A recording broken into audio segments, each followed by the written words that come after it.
Hello viewers, কেমন আছেন সবাই? আজ আমি আপনাদের মাঝে এমন একটা টিপস নিয়ে আসলাম যেটা অত্যন্ত গুরুত্বপূর্ণ একটা টিপস। অনেকে মোবাইলে লাইভ টিভি দেখতে চান, কিন্তু জানেন না কিভাবে টিভি দেখবেন, আর বুঝতেও পারেন না সেগুলা। তো এই জন্য প্রথমেই একটা অ্যাপস ইনস্টল করতে হবে আপনার মোবাইলে। তো এই ভিডিওর ডিসক্রিপশন বক্সে একটা লিঙ্ক দেওয়া আছে, গুগল প্লে স্টোর লিঙ্ক। আর সেখান থেকে আপনারা মূলত এই অ্যাপসটি ডাউনলোড করে নিতে পারবেন। অ্যাপসটির নাম হচ্ছে জাগো বিডি। তো এটার মাধ্যমে আপনারা বাংলাদেশের সব চ্যানেল লাইভ দেখতে পারবেন। অনেকে খেলা দেখার জন্য লাইভ চ্যানেল খুঁজে পান না, অথবা ইউটিউবে দেখতে চান, ইউটিউবে পান না এগুলা।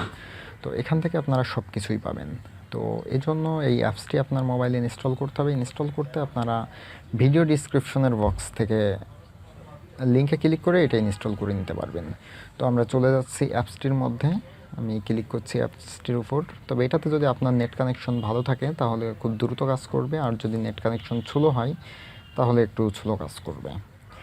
তো লোড হচ্ছে, আমি দেখতে পাচ্ছি এখানে বাংলাদেশের সব টিভি চ্যানেলের লিস্ট আছে। তো এখান থেকে আপনারা চাইলে যে কোনো টিভি চ্যানেল প্লে করে শুনতে পারবেন। যেমন আমি একটা প্লে করে আপনাদের দেখাচ্ছি। আমি চ্যানেল আই প্লে করছি, চ্যানেল আই ইউরোপ এটা প্লে করছি, দেখি কি আসে। এখানে আপনারা এখানে আপনারা সব চ্যানেলই পাবেন।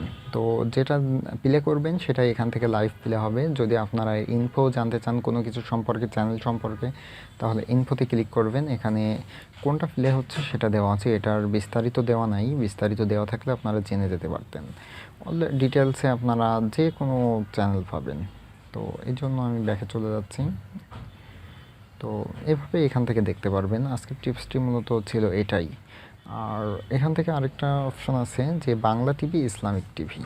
তো আমি আমার অল চ্যানেল সিলেক্ট করা রয়েছে, তাই অল চ্যানেলই বাংলা ইসলামিক সবগুলো মিক্সড করে আসছে।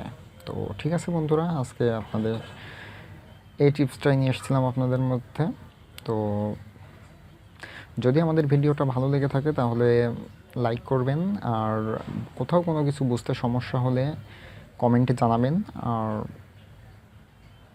সাবস্ক্রাইব করে রাখেন পরবর্তী আপডেট পাওয়ার জন্য। ধন্যবাদ সবাইকে।